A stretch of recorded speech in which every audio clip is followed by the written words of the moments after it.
Let me tell you something that most people discover only after exhausting themselves. An avoidant person may not measure love by how much you do for them. You may believe that if you give more, understand more, forgive more, communicate more, and remain more patient, eventually they will recognize the depth of your commitment. But human beings don't always respond to effort according to the amount of effort invested. We respond to what that effort means emotionally. And this is where everything changes. You can send the perfect message, remember every important detail, support them through difficult moments, make yourself available whenever they need you, and still feel as though you're invisible. Why? Because effort and emotional impact are not the same thing. For someone with strong avoidant tendencies, excessive effort can sometimes create an experience they don't know how to process. Instead of interpreting your attention as love, they may experience it as expectation. Instead of hearing reassurance, they may hear pressure. Instead of feeling cared for, they may unconsciously feel that they're being pulled into an emotional responsibility they're not prepared to carry. That doesn't mean your love is wrong. It means your strategy may be communicating something different from what you intended. Think about what happens when someone keeps knocking on a door. At first, the person inside may appreciate the visitor, but if the knocking never stops, the sound itself becomes overwhelming. The problem isn't necessarily the person standing outside. The problem is the intensity of the demand for a response. This is why chasing an avoidant with more effort can create a paradox.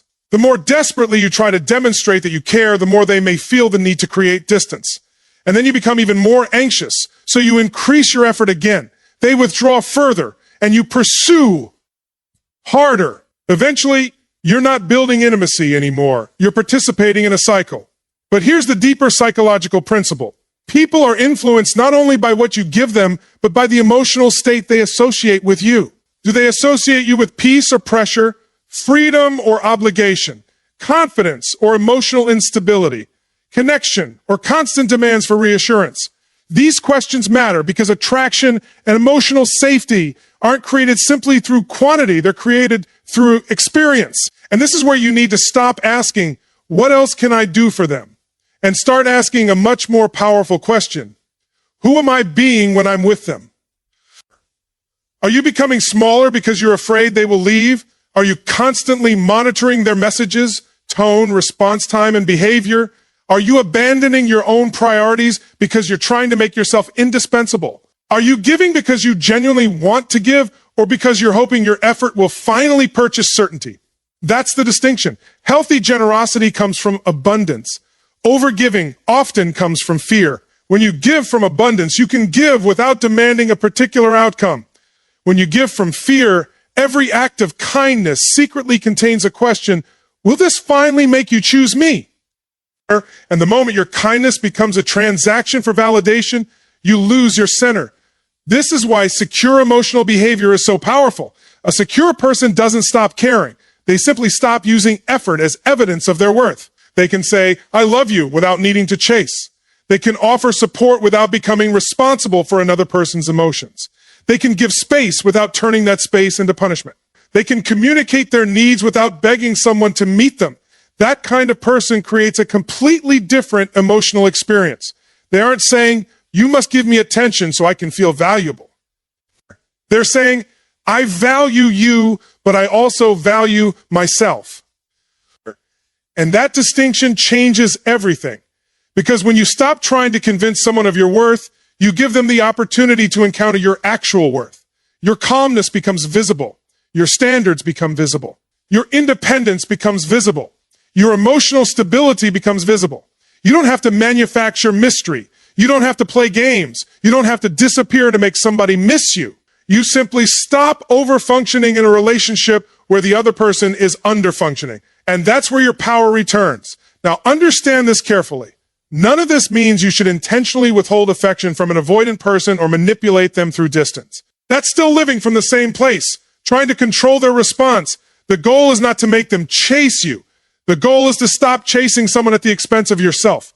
Because your life cannot become a permanent audition for somebody else's love. You deserve relationships where your effort is appreciated, your presence is valued, your needs are heard, and your love doesn't have to be constantly proven before it is believed. So before you send another message, make another excuse, offer another chance, or give another piece of yourself hoping it will finally change someone's behavior, pause. Ask yourself, am I giving from love, or am I giving because I'm afraid that without my effort, I won't be chosen?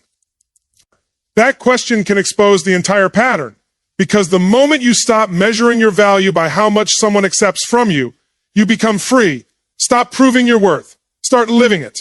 Now, once you understand that effort alone doesn't create the response you're looking for, the next question becomes much more important. What does actually create emotional significance? One of the most misunderstood answers is your availability. People often assume that if you want an avoidant person to feel closer to you, you should become more available. Reply faster. Initiate more. Check in more often. Make sure they always know you're there. But psychologically, constant availability can create an unintended effect. When someone knows that your attention is guaranteed regardless of how they behave, they don't necessarily experience your presence as something valuable. They experience it as something permanent. And anything that feels permanently available can become psychologically invisible. Think about it. You don't consciously appreciate every breath you take because you assume another one is coming. You don't celebrate every sunrise because you've become accustomed to mornings. Familiarity reduces conscious attention. This doesn't mean familiarity destroys value, but it can reduce awareness of value. The same principle can appear in relationships. If you're always there, always responding, always rescuing, always initiating, and always repairing the connection after they pull away, the other person may never have the opportunity to experience what your absence actually means. But here's where you need to be careful. Emotional independence is not a manipulation tactic. You don't become less available so they panic. You don't disappear because you want to trigger their fear of losing you.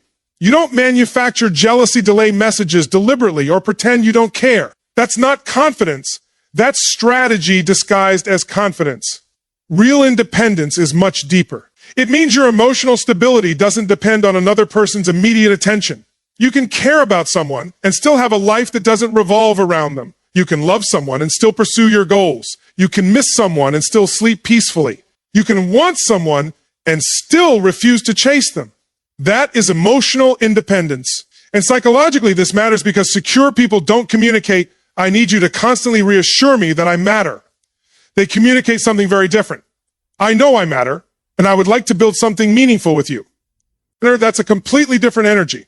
When you have your own purpose, your own routines, your own interests, and your own standards, your relationship becomes a part of your life rather than the foundation upon which your entire identity rests. And this is particularly important when dealing with someone who tends to withdraw from emotional intensity. If every withdrawal from them causes you to collapse emotionally, they may begin to associate closeness with responsibility for your emotional state. That can create even more pressure. But when you can remain grounded, their space doesn't become a crisis. You don't immediately send 10 messages. You don't demand an explanation. You don't assume the worst. You don't abandon yourself to restore the connection. You remain steady. And sometimes the most powerful communication is not what you say during someone's withdrawal. It's what your behavior communicates while they are gone. It says, I respect your space, but I also respect mine. That is a boundary. That is maturity. And that is fundamentally different from playing hard to get. There is another psychological principle here that most people overlook. Autonomy increases emotional choice. When someone feels that you are completely dependent on them, your affection can feel like an obligation. But when someone sees that you have the capacity to walk away, not because you're threatening them, but because you genuinely know how to stand on your own, your choice to remain becomes more meaningful. You're not with them because you have nowhere else to go. You're with them because you consciously choose them. That distinction is powerful. Imagine two people saying, I want you. The first person means, I need you because I don't know who I am without you. The second means, I have built a life I respect, and I am choosing to share part of it with you. Which one creates healthier intimacy? The second, because love becomes a choice rather than a dependency. And this is where many people make a critical mistake. They think that being indispensable is the key to being loved. So they become the therapist, the rescuer, the constant supporter, the person who always understands, the person who never complains, the person who tolerates everything. But if you have to become indispensable to prevent someone from leaving, you're not building security. You're building emotional dependence. Your goal should never be to make someone unable to live without you. Your goal should be to become someone who can live fully with or without them, and then consciously choose a relationship that adds value to that life. That's strength. That's self-respect. And ironically, that's often what makes your presence more meaningful. Because when you stop desperately trying to hold on to someone, you stop bringing desperation into the relationship. You become calmer. You listen better. You communicate more clearly. You stop interpreting every delayed response as rejection. You stop turning every moment of distance into a referendum on your worth. And suddenly, the relationship has room to breathe. This doesn't guarantee that an avoidant person will suddenly become committed or emotionally available. That's important. You cannot use emotional independence as a trick to control another person's attachment style, but you can use it to control something far more important, your own life. You can decide that your peace will no longer depend on somebody else's proximity. You can decide that your schedule will not be built around waiting. You can decide that your identity will not be reduced to being someone's partner, ex, potential partner, or source of validation. And when you make that decision, something inside you changes. You stop asking, how can I make them stay? You start asking, does this relationship deserve the place I'm giving it in my life? That is the question of a secure person. Because your availability should be an expression of your choice, not the price you pay for love. Don't make yourself constantly available to be chosen. Build a life so meaningful that your presence becomes a choice, not a necessity. And once you understand that your value does not come from being constantly available, you arrive at the next level of emotional strength, boundaries. Because independence without boundaries can still leave you trapped in the same cycle. You can have your own life, your own goals, and your own identity, but if you continue accepting behavior that repeatedly violates your emotional standards, eventually you teach people that your standards are negotiable. And that's where many people misunderstand love. They think love means unlimited access. They think being understanding means tolerating everything. They think patience means waiting indefinitely. They think forgiveness means repeatedly accepting the same behavior. But love without boundaries doesn't necessarily create intimacy. Sometimes it creates confusion. A boundary is not a punishment. It isn't an ultimatum designed to control another person. And it certainly isn't a threat. A boundary is a statement of reality. This is what I can participate in, and this is what I cannot. That's powerful because you're no longer trying to control someone else's behavior. You're deciding what behavior you will participate in. There's a profound psychological difference between those two things. Control says, you need to change. A boundary says, if this continues, I will change my participation. One attempts to manage another human being.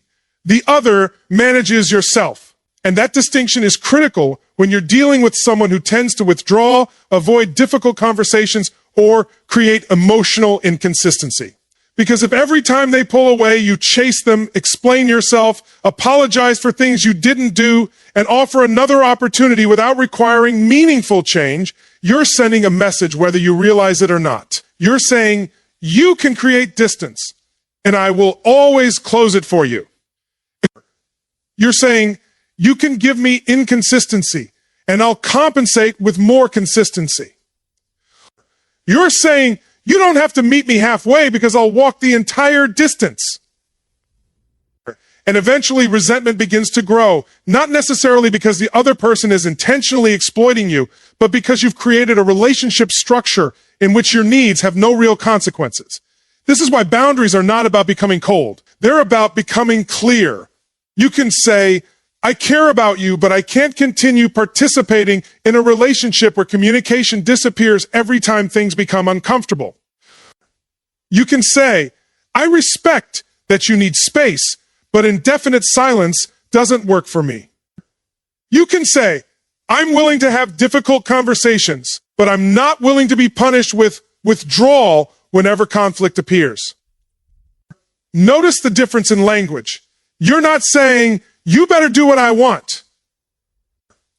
You're saying, this is what I require in order to remain emotionally healthy in this relationship. That's maturity, And here's the uncomfortable truth.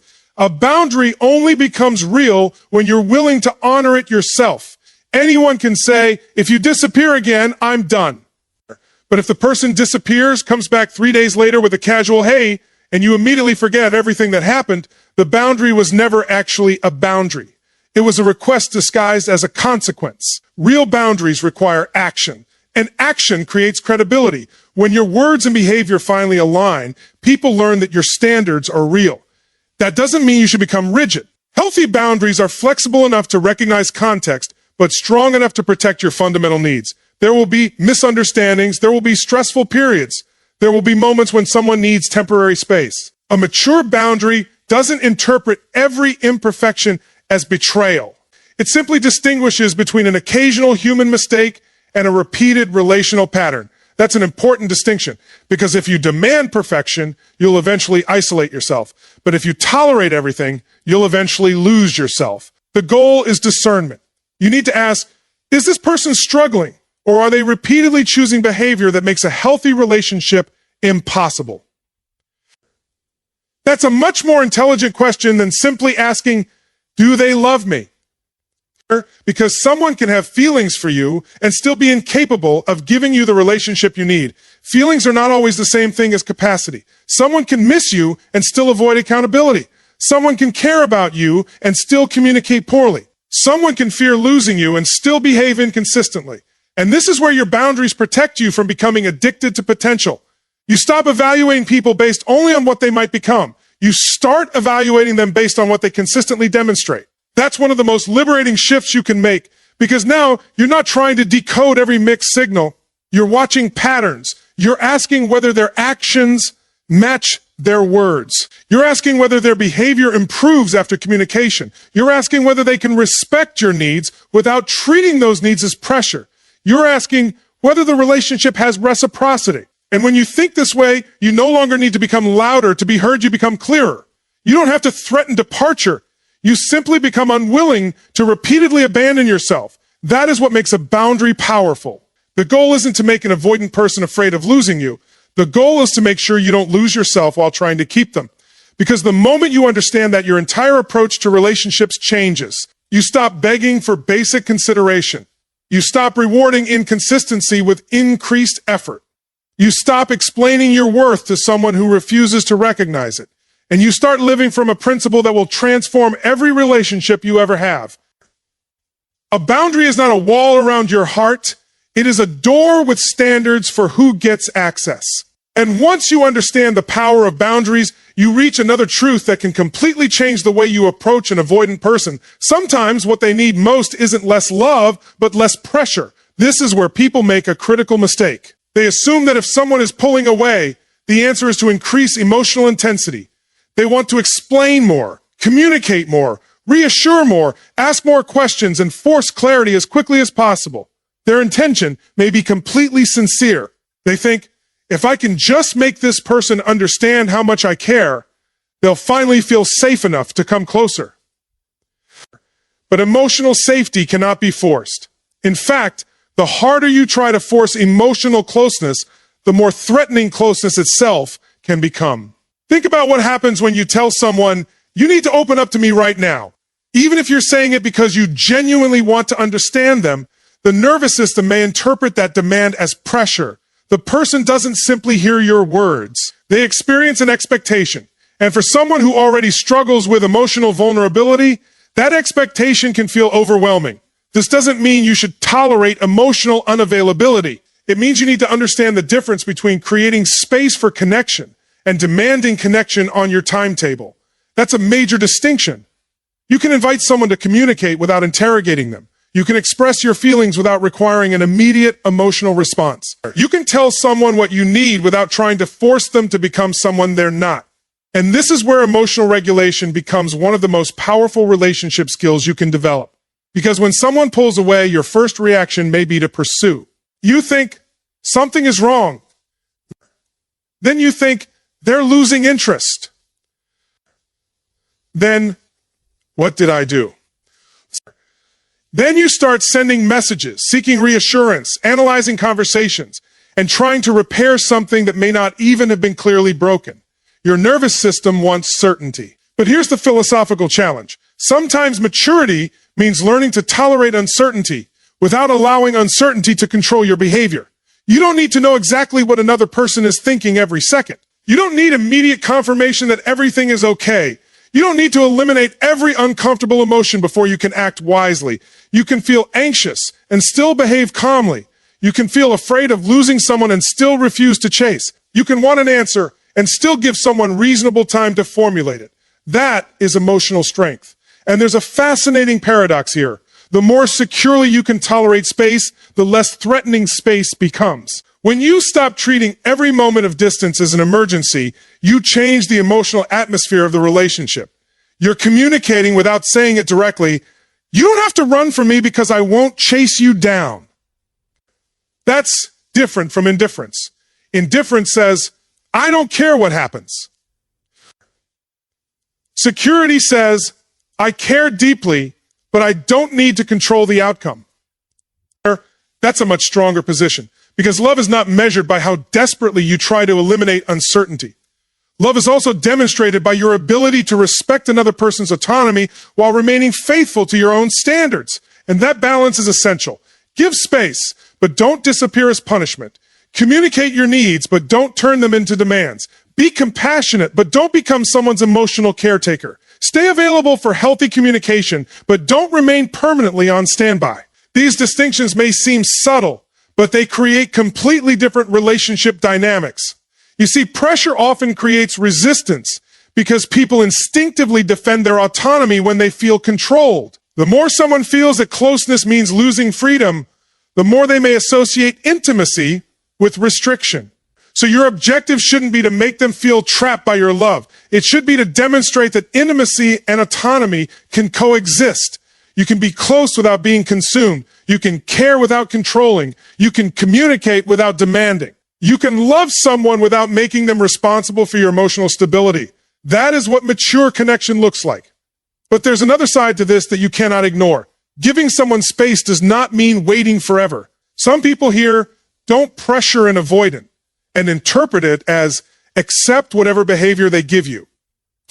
No, that's not emotional intelligence. If someone consistently disappears, refuses communication, avoids accountability, and expects you to remain available indefinitely, you have every right to decide that the relationship no longer works for you. Space is healthy when it leads back toward connection. Distance becomes destructive when it becomes a permanent substitute for intimacy. You don't need to chase someone into emotional availability. You need to observe whether they are willing to participate in building it with you. And that is perhaps one of the most powerful shifts you can make. Instead of asking, how do I get them to open up? Ask, are they choosing to open up? Instead of asking, how do I make them feel safe? Ask, are they capable of creating safety with me? Instead of asking, what can I do differently so they won't pull away? Ask, what kind of relationship are their actions showing me they're currently capable of? Those questions return you to reality, because you cannot love another person into emotional readiness. You cannot communicate someone into self-awareness. You cannot sacrifice your peace until another person becomes secure. You can only control your own behavior, your own standards, and your own response. And when you master that, something remarkable happens. You stop confusing pressure with love. You stop believing that more communication always means better communication. You stop chasing certainty. And you begin to understand that sometimes the most loving thing you can do is create enough space for someone to choose connection freely. Because genuine intimacy cannot be demanded. Give people room to choose you, but never give them room to lose you while you lose yourself. And once you understand that pressure cannot create genuine intimacy, you arrive at another critical shift. You stop trying to earn your value through someone else's approval. This is where emotional independence becomes more than simply having your own life. It becomes an internal decision that says, I don't need another person to confirm that I am worthy. Because let's be honest, a lot of relationship anxiety isn't really about the other person. It's about what their behavior seems to say about us. They didn't text back, so maybe I'm not important. They pulled away, so maybe I'm not attractive enough. They became distant, so maybe I did something wrong. They didn't choose me, so maybe I'm not worth choosing. But notice what's happening. You're taking someone else's behavior and turning it into a verdict about your identity. That's dangerous, because once your self-worth becomes dependent on another person's attention, you become emotionally programmable. Their message can make your entire day. Their silence can destroy your confidence. Their affection can make you feel powerful, and their withdrawal can make you feel worthless. That's not love. That's emotional dependence disguised as love. And this is why an avoidant person's behavior can become so psychologically consuming. When someone gives you affection and then withdraws, your mind can become obsessed with recovering the emotional high you experienced before. You start chasing the version of them that made you feel chosen. You don't necessarily want the relationship as it currently exists. You want the reassurance you once received from the relationship. And those are two very different things. The secure person begins to ask a more intelligent question: am I pursuing this person because this relationship is healthy, or because I'm trying to recover my sense of worth? That question can stop an entire cycle. Because when you stop chasing validation, you stop negotiating against yourself. You no longer think, maybe if I become more understanding, they'll finally appreciate me. You stop thinking, maybe if I never complain, they'll stay. You stop thinking, maybe if I give them enough space, they'll finally choose me. You stop trying to discover the perfect version of yourself that will prevent another person from leaving. Instead, you recognize something fundamental. The right relationship does not require you to become psychologically unrecognizable just to maintain someone's interest. You don't have to become less emotional. You don't have to become endlessly patient. You don't have to pretend you have no needs. You don't have to become mysterious, unavailable, or cold. You simply have to become grounded. And grounded people operate from a different internal question. They don't ask, how do I make this person want me? They ask, is this person capable of meeting me where I am? That is a profound change in perspective, because now you're no longer auditioning. You're evaluating. You're no longer trying to convince. You're observing. You're no longer desperately interpreting every signal. You're looking for patterns, and patterns tell the truth that isolated moments often hide. Someone can send you a beautiful message and still be emotionally inconsistent. Someone can miss you and still be incapable of maintaining a healthy relationship. Someone can have strong feelings and still lack the maturity to express them constructively. So you cannot build your self-worth around moments. You build your decisions around patterns. This is also why self-respect can be more attractive than endless effort. When you respect yourself, you naturally begin behaving differently. You don't tolerate disrespect simply because you're afraid of losing someone. You don't abandon your priorities every time they appear. You don't obsess over whether they're thinking about you. You don't make their mood your responsibility. And you don't punish them either. You simply remain centered. There is tremendous psychological power in being able to say, I want you, but I don't need your validation to know who I am. And that's not arrogance. That's emotional sovereignty. And emotional sovereignty doesn't mean you become detached from love. It means love no longer has the authority to destroy your identity. You can experience heartbreak without believing you are broken. You can experience rejection without concluding that you're unworthy. You can experience someone's distance without immediately assuming that something is wrong with you. You can love someone deeply and still recognize that their capacity may not match your needs. That is maturity. And here's the irony. When you stop desperately trying to be chosen, your presence often becomes more powerful. Why? Because you're no longer performing. Your kindness becomes genuine because it isn't secretly asking for repayment. Your affection becomes lighter because it isn't carrying fear. Your conversations become more authentic because you're not carefully calculating every sentence. Your silence becomes peaceful rather than strategic. And your presence communicates something very different. I am here because I choose to be here. That is a powerful message. But remember, this isn't about using self-worth as another strategy to make an avoidant person chase you.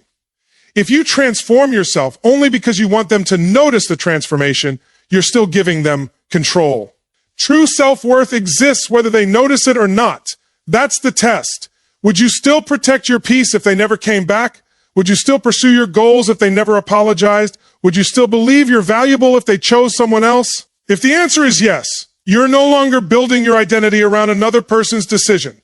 And that is freedom, because the greatest form of confidence isn't believing that everyone will choose you. It's knowing that even if someone doesn't choose you, you will still choose yourself. So stop asking how much more you can give to convince someone of your value. Stop measuring your worth by their attention. Stop turning someone's emotional limitations into evidence of your inadequacy.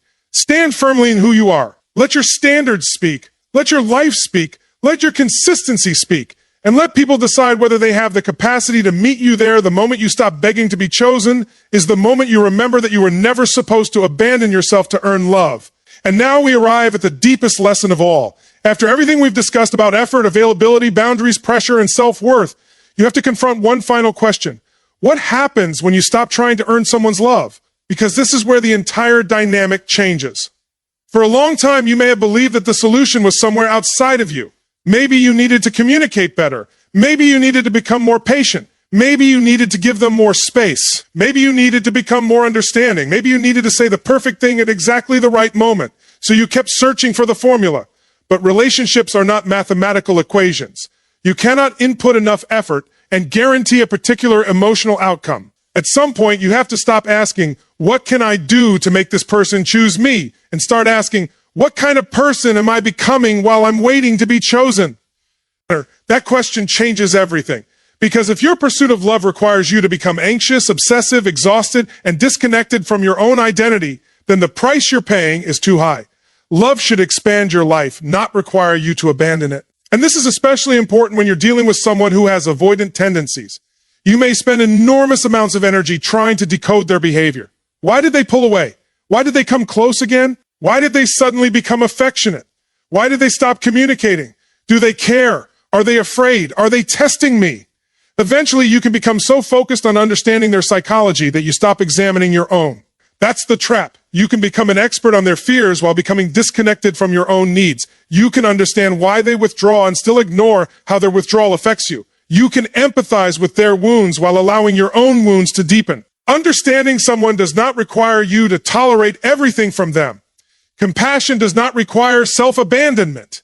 And love does not require you to remain in a relationship that consistently violates your emotional standards. This is where true transformation begins. You stop trying to become the perfect person for someone else's limitations and start becoming the strongest version of yourself. Not to make them jealous, not to make them regret losing you, not to make them chase you.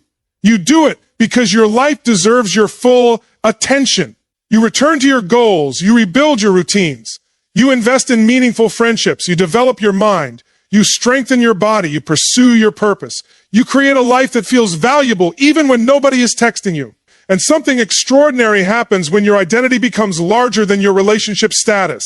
You become less reactive. You no longer panic every time someone becomes distant. You no longer interpret silence as a command to chase. You no longer feel compelled to prove that you're worthy of commitment. You can look at someone's behavior objectively and say, I care about you, but I also need consistency.